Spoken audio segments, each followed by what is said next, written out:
우리 다 함께 찬송가 419장 주 날개 및 내가 편안히시네, 동일 찬송가 478장 함께 찬양드리겠습니다.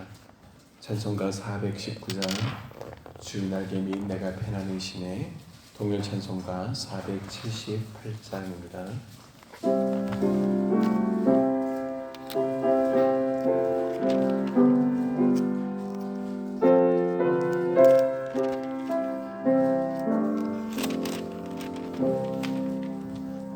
주 날개 및 내가 편안히 쉬네, 마음 깊고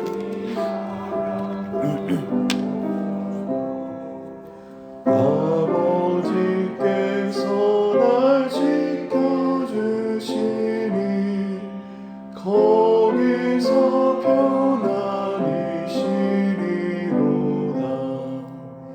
주 날개 및 평안하다.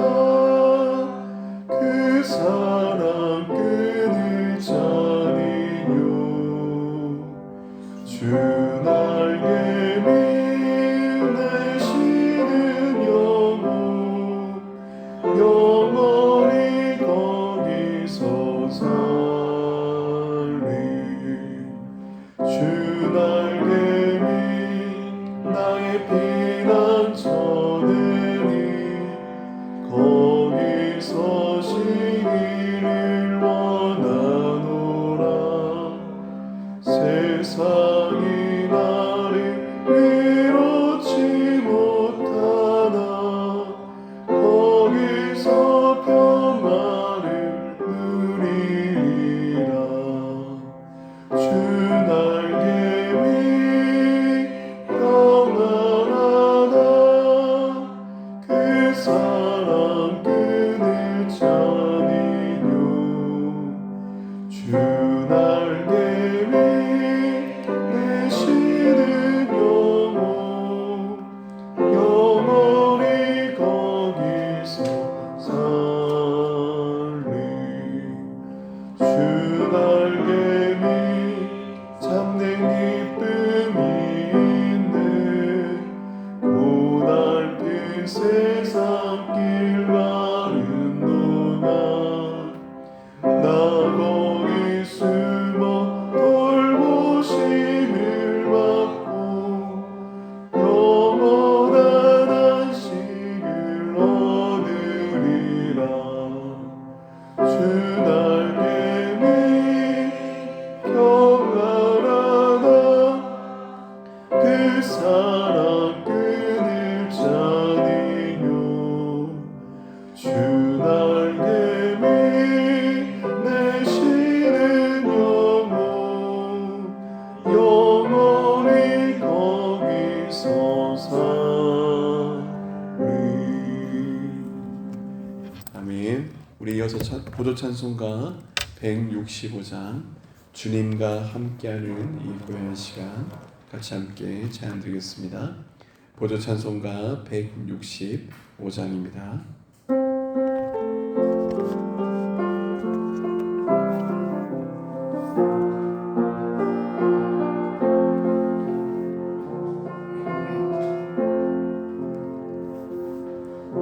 주님과 함께하는 이 고요한 시간 주님의 보좌 앞에 내 마음을 쏟네.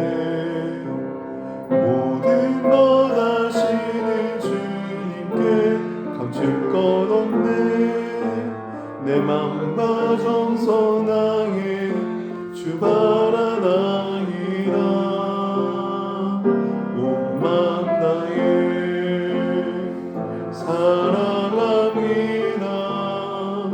온 맘 다해 주 알기 원하네. 내 모든 삶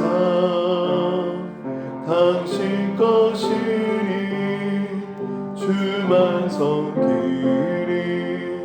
온 맘 다해 나 염려하잖아도 나 염려하잖아도 내 쓸 것 아시니 나 오직 주의 얼굴 구하게 하소서.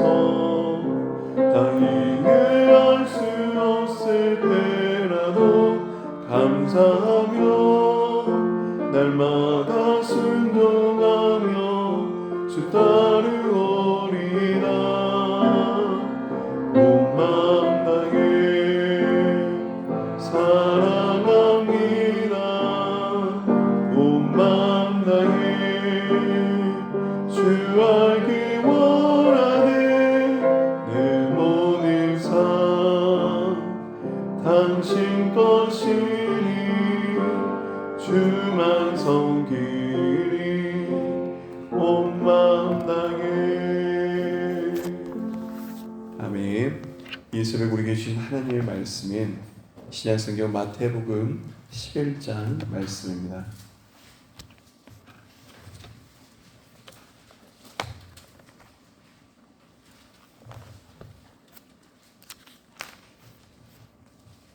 마태복음 11장의 말씀을 우리가 한 절씩 교독함으로 마태복음 11장 1절부터 30절까지 함께 하나님의 말씀을 보겠습니다. 마태복음 11장 말씀입니다. 예수께서 12제자에게 명하시기를 마치시고 이에 그들의 여러 동네에 가르치시며 전도하시려고 거기를 떠나 가시니라.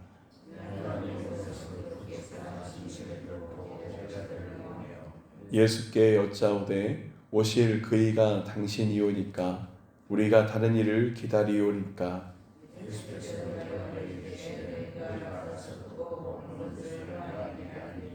맹인이 보며 못 걷는 사람이 걸으며 남의 환자가 깨끗함을 받으며 못 듣는 자가 들으며 죽은 자가 살아나며 가난한 자에게 복음이 전파된다 하라.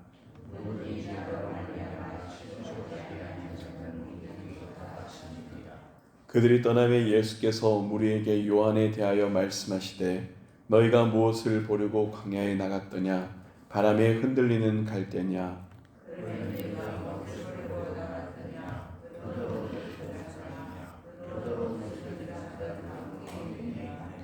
그러면 너희가 어찌하여 나갔더냐? 선지자를 보기 위함이었더냐?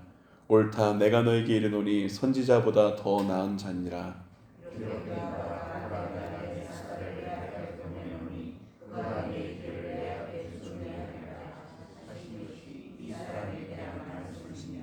내가 진실로 너희에게 말하노니 여자가 낳은 자 중에 세례 요한보다 더 큰 이가 일어남이 없도다. 그러나 천국에서는 극히 작은 자라도 그보다 크니라.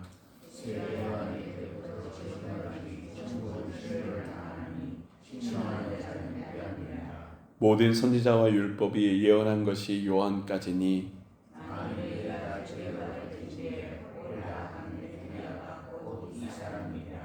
귀에 있는 자는 들을지어다.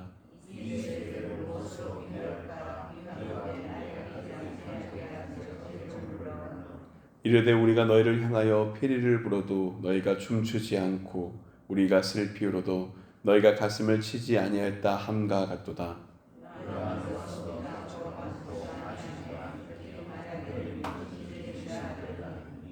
인자는 와서 먹고 마시며 말하기를 보라 먹기를 탐하고 포도주를 즐기는 사람이요 세리와 죄인의 친구로다 하니 지혜는 그 행한 일로 인하여 옳다함을 얻느니라.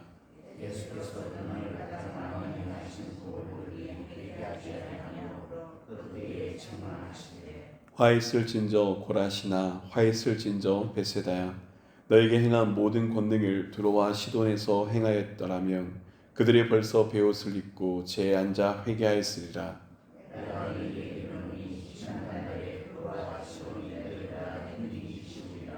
가보나마 내가 하늘에까지 높아지겠느냐 음부에까지 낮아지리라. 내게 행한 모든 권능을 소돔에서 행하였더라면 그 성이 오늘까지 있었으리라.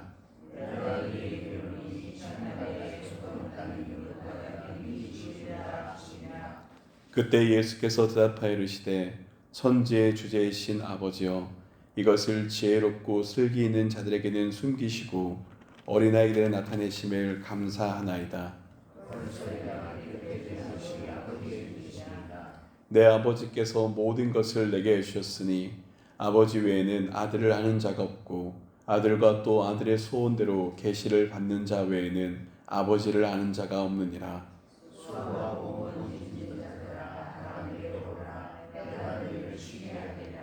나는 마음이 온유하고 겸손하니 나의 멍에를 메고 내게 배우라. 그리하면 너희 마음이 쉼을 얻으리니 이는 내 멍에는 쉽고 내 짐은 가벼움이라 하시니라. 아멘. 사랑하는 성도 여러분, 여러분 삶 가운데 무엇이 여러분을 가장 무겁게 짓누르는 짐이 되십니까? 어떤 분은 일터에서 끝없는 경쟁일 수 있고, 어떤 분에게는 가정에서의 걱정, 어떤 분에게는 몸의 병, 관계의 상처, 자녀에 대한 염려, 눈에 보이지 않는 죄책감까지 우리 모두 각자의 짐을 지고 살아갑니다. 어느 날 신학교에서 한 교수님이 이렇게 수업을 진행했다 합니다. 학생들에게 주전자에게 이 물을 가득 담아 들게 하고 얼마나 들 수 있겠느냐라고 물었습니다. 학생들은 대답합니다. 5분 정도는 쉽습니다. 10분도 할 수 있습니다. 1시간도 할 수 있지요 라고 대답했습니다. 그러자 교수는 다시 물었습니다. 그런데 만약 하루 종일 들고 있으면 어떻게 되겠습니까? 하루가 아니라 일주일, 1년으로 늘어간다면 어떻게 되겠습니까? 학생들은 답을 했습니다. 일주일, 1년이 무엇입니까? 하루만 들고 있어도 팔이 저리고 손가락이 눌려 버티기 힘들 겁니다. 그때 교수는 이렇게 말했습니다. 우리의 걱정과 짐도 이와 같습니다. 오래 붙잡고 있을수록 우리 삶에 감당할 수 없는 무게가 됩니다. 오늘 말씀에서 주님은 그 짐을 진 우리에게 초청하십니다. 수고하고 무거운 짐진 자들아 다 내게로 오라. 내가 너희를 쉬게 하리라. 오늘 이 주님의 말씀에 비추어서 마태복음 11장의 말씀을 함께 바라보고자 합니다. 먼저 세례 요한의 질문이 있습니다. 우리 11장 2절 3절 말씀 함께 읽겠습니다. 11장 2절 3절입니다. 요한이 옥에서 그리스도께서 하신 일을 듣고 제 아들을 보내어 예수께 여짜오되 오실 그이가 당신이오니까 우리가 다른 일을 기다리오리까. 이 세례 요한과 하는 주님의 말씀 가운데 깨닫게 되는 것은 흔들리는 믿음의 짐을 주께서 붙드셨다는 것을 깨닫습니다. 세례 요한은 감옥에 갇혀 있었습니다. 그가 물었습니다. 오실 그이가 메시아가 당신이오이까? 여러분, 이것은 요한의 불신앙이라기보다는 상황의 혼란임을 압니다. 당시 사람들은 메시아가 다윗의 자손, 그 메시아가 다윗의 왕권을 세우실 줄 알았습니다. 압제와 로마의 압제 가운데 그들이 신음하고 있었으니 메시아가 일어나 그 로마의 압제에서 그들을 해방할 것을 기대했습니다. 요한도 사람이기에 그 시대 가운데 메시아 예수님을 통하여서 이 땅 가운데 하나님 나라가 이루어질 것을 기대했습니다. 로마의 압제에서 구원받을 것을 기대했습니다. 그런데 그가 있는 현실은 그렇지 않았습니다.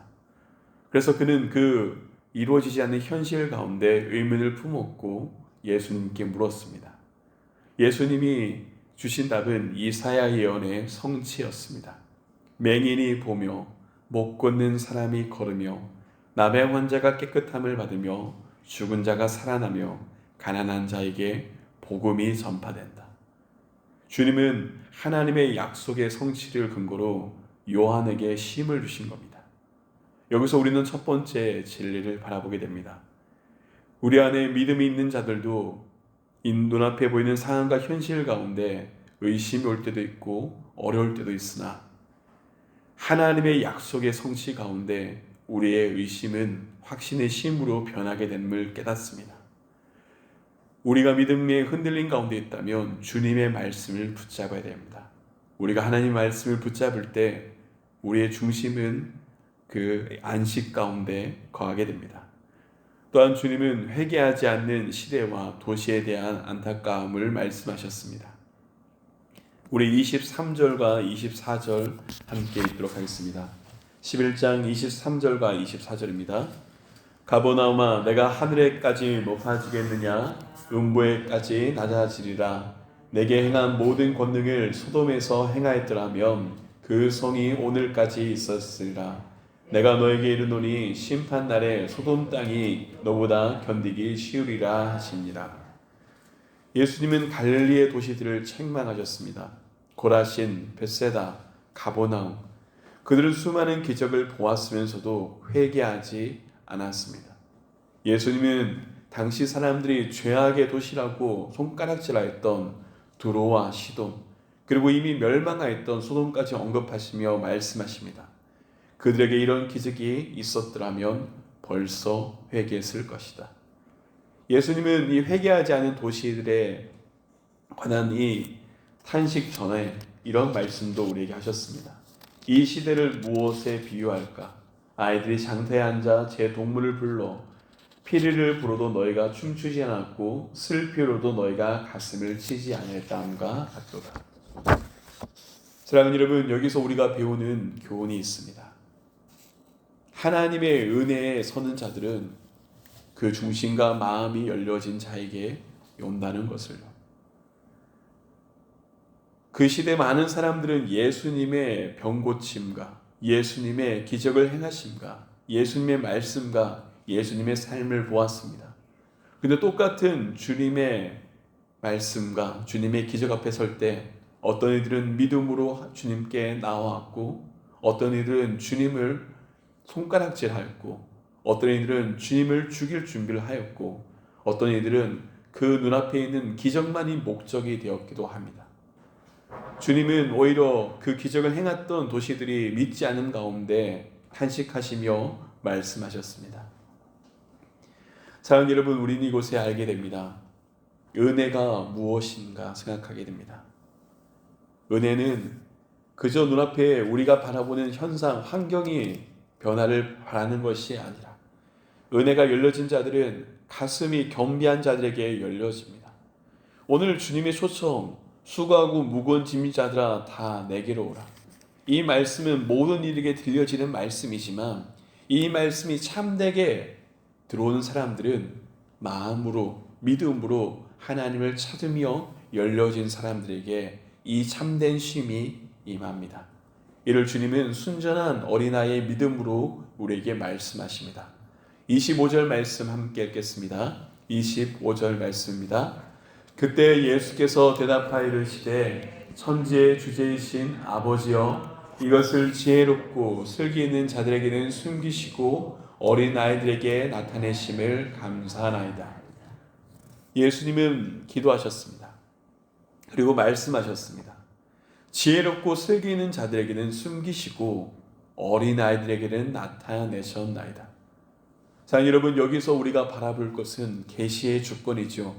하나님을 아는 것은 인간의 지혜가 아니라 하나님의 아들을 아는 은혜로만 주어집니다. 믿음입니다. 어린아이처럼 계산하지 않고 순전하게 믿고 의지하는 것. 계산과 논리가 아니라 하나님을 향한 신뢰가 우리에게 믿음을 열게 하며 주님을 보게 하며 주님 안에 참된 쉼을 누리게 하는 겁니다. 오늘도 하나님 앞에 서는 수많은 성도들 그리고 수많은 사람들에게 하나님의 말씀은 여전히 주어지십니다. 그 말씀을 어떤 사람들은 인간적인 학문의 근거로 접할 때도 있고 어떤 사람들은 이 계시의 말씀을 분석하고 잘못된 것을 찾으려 합니다. 그러나 진실된 일은 어떤 사람입니까? 어린아이처럼 하나님의 말씀을 하나님의 말씀으로 바라보고 믿습니다. 그리고 은혜는 이렇게 어린아이처럼 하나님께 자신을 내어드린 자에게 임합니다. 우리 28절에서 30절 말씀 함께 읽겠습니다. 28절에서 30절입니다. 수고하고 무거운 짐진 자들아 다 내게로 오라. 내가 너희를 쉬게 하리라. 나는 마음이 온유하고 겸손하니 나의 멍에를 메고 내게 배우라. 그리하면 너희 마음이 쉼을 얻으리니 이는 내 멍에는 쉽고 내 짐은 가벼움이라 하시니라. 아멘. 주님의 초청이 우리에게 주어집니다. 여기서 수고는 삶의 고단함을, 무거운 짐은 율법의 요구와 죄의 무게를, 그래서 우리 인생이 지고 있는 삶과 또 우리에게 지어지는 그 모든 요구들을 가리킵니다.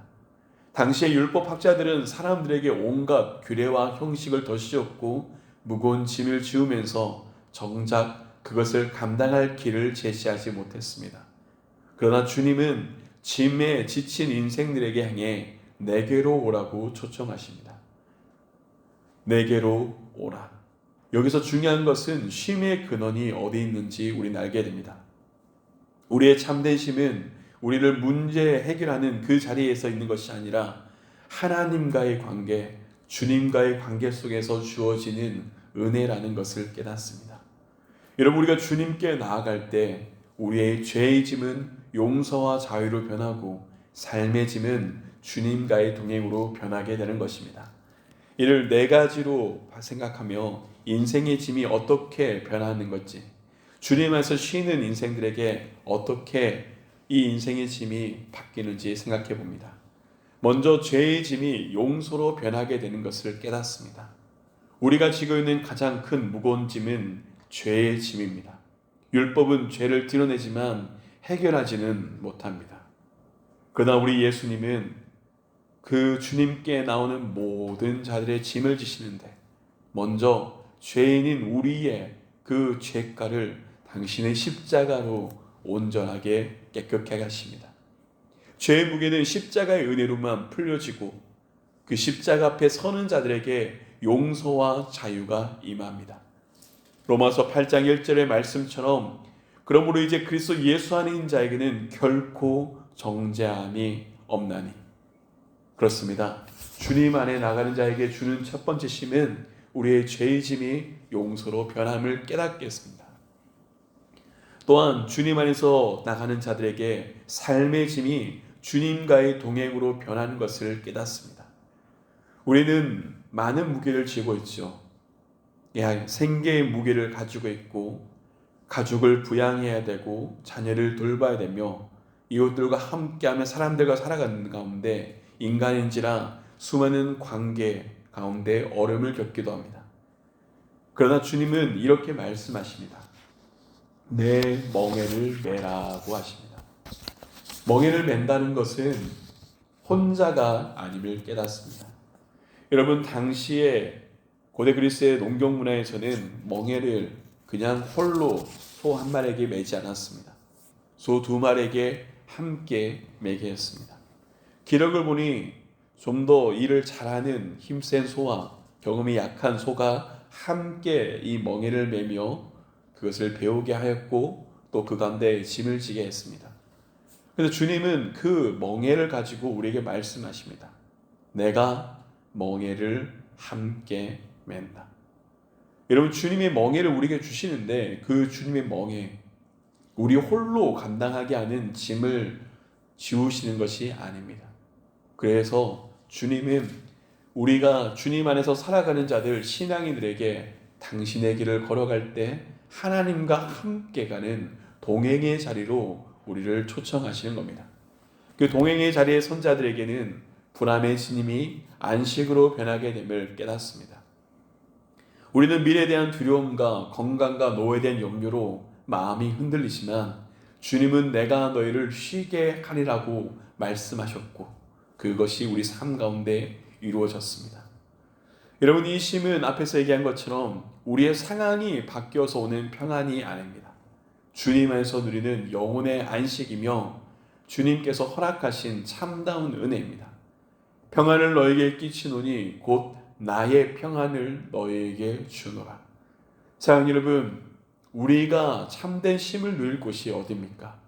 오늘날 많은 사람들은 그들의 쉼을 위해서 좋은 휴양지와 좋은 자연과 그들의 마음의 고요와 평화를 누릴 수 있는 곳에 기꺼이 찾아다니며 물질과 시간과 마음을 쏟지만 참다운 우리의 쉼은 하나님 품 안에 거할 때, 하나님의 날개 안에 거할 때 우리의 짐이 안식으로 변함을 깨닫게 됩니다. 그리고 끝으로 우리에게 주어지는 이 짐이, 주님의 멍에는 율법의 짐이 아니라 사랑의 순종으로 변하는 은혜가 있습니다. 율법 학자들의 멍에는 무거운 규례와 억압이었습니다. 하나님의 말씀을 가지고 그들에게 수많게 다르게 해석하며 오히려 규례로 법으로 만들었고 그 법을 지키지 않는 자들은 죄인으로 정죄하였고 손가락질하였습니다. 그러나 주님은 온유와 겸손의 멍에 사랑의 멍에를 우리에게 주십니다. 여러분, 우리의 신앙은 하나님의 말씀을 지키며 따르며 살아가는 삶이지만 그 삶은 억지로 지는 무거운 짐을 지는 것이 아닙니다. 하나님을 사랑하기 때문에 우리가 기꺼이 지는 순종의 길로 바뀌어집니다. 하나님을 사랑하는 자, 하나님을 고백하는 자에게는 기도와 찬송이 의무가 되는 것이 아니라 기쁨의 교제의 자리가 되고 하나님과는 그 은혜가 있기 때문에 우리가 섬기는 모든 자리에서도 주님께서 주시는 그 사랑의 기쁨으로 감당하며 나갈 수 있습니다. 사랑하는 여러분, 오늘 말씀은 우리에게 이렇게 초청하십니다. 요한처럼 믿음이 흔들린 자가 있다면 주님께 물으십시오. 그런 자에게 주님이 여전히 말씀과 은혜로 답하실 겁니다. 하나님의 은혜의 값에 거하기 원하는 자는 교만한 마음을 내려놓고 중심으로 그 은혜를 바라보며 하나님께 설 수 있길 원합니다. 어린아이같이 순전한 믿음으로 나가는 자, 지혜와 논리가 아닌 하나님을 향한 신뢰와 순전함이 하나님 나라의 비밀을 오늘 우리에게 열어줍니다. 우리는 인생의 짐을 지고 있습니다. 그러나 그 짐을 주님은 홀로 두지 않으셨고 내게 나오라 하십니다. 우리가 주님 앞에 나아갈 때 우리의 죄의 짐은 용서로, 우리의 삶의 짐은 동행으로, 우리의 불안의 짐은 안식으로, 우리의 의무의 짐은 사랑의 순종으로 바뀝니다. 수고하고 무거운 짐진 자들아 다 내게로 오라. 내가 너희를 쉬게 하리라. 주님께서 부르신 그 초청 앞에 오늘도 하나님 앞에 거하며 이 말씀을 붙잡고 오늘도 주님 안에서 참된 쉼을 누리며 하나님과 함께 걸어가는 우리 삼덕의 모든 성도님이 되시길 주님의 이름으로 축복합니다. 이 시간 우리 함께 말씀을 붙들고 기도하시겠습니다. 말씀을 붙들고 우리가 함께 기도할 때 여러분, 우리가 지고 있는 중심 가운데 하나님을 바라볼 수 있도록 기도했으면 좋겠습니다. 수고하고 무거운 짐진 자들아 다 내게로 오라. 이 시간 우리가 우리의 짐을 하나님께 내려놓았으면 좋겠습니다. 이 새벽 우리가 지고 있는 짐을 하나님께 내려놓고 우리가 홀로 가는 것이 아니라 하나님 품 안에 거하며 주님께서 주시는 그 사랑의 순종을 나가게 해달라고 이 시간 우리 함께 말씀을 붙들고 우리 삶을 내어드리며 함께 기도하시겠습니다. 거룩하신 아버지 하나님, 주께서 함께 하시는 가운데 오늘도 하나님께 나가는 모든 성도의 삶을 주님 긍휼히 여겨 주시옵소서. 하나님, 이곳에 서 있는 자들에게 하나님 수많은 인생의 짐이 있으며 수많은 어려움이 있으며 수많은 아픔도 있고 또한 믿음의 흔들림도 있음을 아십니다. 주님, 주께서 붙들어주시길 소망합니다. 오늘도 주님 앞에 나가는 삼덕의 모든 성도들을 하나님 붙들어 주시옵소서. 오늘도 주님께 나가는 모든 인생을 하나님 긍휼히 여겨주시길 원합니다. 주님, 하나님 품 안에 참다한 쉼을 누리게 하여 주시옵소서. 주님의 사랑의 관계 가운데 우리가 온전히 세워지게 하여 주시옵소서. 하나님, 죄와 상처와 눈물 가운데 있는 것이 아니라 예수 그리스도의 십자가의 용서, 하나님의 부모시는 그 품에 우리 삶에 거하게 하여 주시옵소서. 하나님, 오늘도 주님 앞에 나가는 우리가 우리의 삶을 내어드려오니 그 삶이 주님과 함께한 자리가 되게 하여 주시옵고 주님의 은혜 가운데 거하는 사랑의 순종 가운데 거하는 자리가 되게 하여 주시옵소서. 이제 우리 한 번 더 같이 기도할 때 우리 나라와 민족을 위해서 함께 기도하였으면 좋겠습니다. 이 나라와 민족이 갈 길이 다른 것에 있는 것이 아니라 하나님께 있음을 아오니 우리가 이 시간 기도할 때 하나님께서 이 나라와 민족을 인도해 달라고 이 시간 하나님 품에 내어드리며 기도하겠습니다. 함께 기도하시겠습니다. 거룩하신 아버지 하나님, 우리가 있는 모든 현실 가운데 하나님께서 다스리심을 고백합니다. 주님은 오늘도 우리가 주님 앞에 나오길 원하십니다. 주님이 나라와 민족이 함께 거할 수 있게 소망합니다. 세계 유일의 분단 국간이 이 땅 가운데 하나님께서 은총을 악하여 주시옵고 속께서 주님께서 기뻐하시는 가운데 평화의 통일이 이루어질 수 있도록 주님 인도하여 주시옵소서. 하나님 대한민국의 현실이 힘들고 어려우나 하나님 이 땅 가운데 이루어갈 하나님의 현실이 하나님의 은혜가 있음을 고백합니다. 주님 주께서 붙으신 가운데 서게 하여 주셔서 이 땅에 교회들이 일어나게 하여 주시옵고 하나님 뜻 앞에 서게 하여 주시옵고 기도하며 하나님 앞에 무릎 꿇을 수 있길 원합니다. 주님 다시 한번 주께서 내어드리오니 하나님 이 나라 민족이 가는 모든 길 가운데 하나님께서 역사하여 주시옵고 주님 인도하여 주시옵소서. 거룩하신 아버지 하나님, 오늘도 주님 품에 우리 자신을 내어드리며 오늘도 주님 앞에 우리가 섭니다. 수고하고 무거운 짐진 자들아 다 내게로 오라. 하나님의 말씀 앞에 우리가 나아가게 하여 주시옵고 주님 주시는 그 은혜 가운데 참다운 쉼을 누리며 당신의 그 사랑과 평화를 이 땅 가운데 전하는 우리가 되게 하여 주시옵고 또한 이 가운데 인생의 무게에 누려있는 성도들이 있다면 그 삶의 짐 가운데 신음하는 자들이 있다면 주님 긍휼히 여주시옵고 은혜를 베풀어 주시옵고 하나님의 평안이 임하도록 주님 역사하여 주시옵소서. 하나님께 내어드린 이 나라 민족 아버지께서 붙들어 주시옵고 하나님께서 이끄시는 주님의 뜻이 우리 나라와 민족 가운데 이루어지게 하여 주시옵소서. 이 모든 것 주 예수 그리스도 이름으로 기도드립니다. 아멘.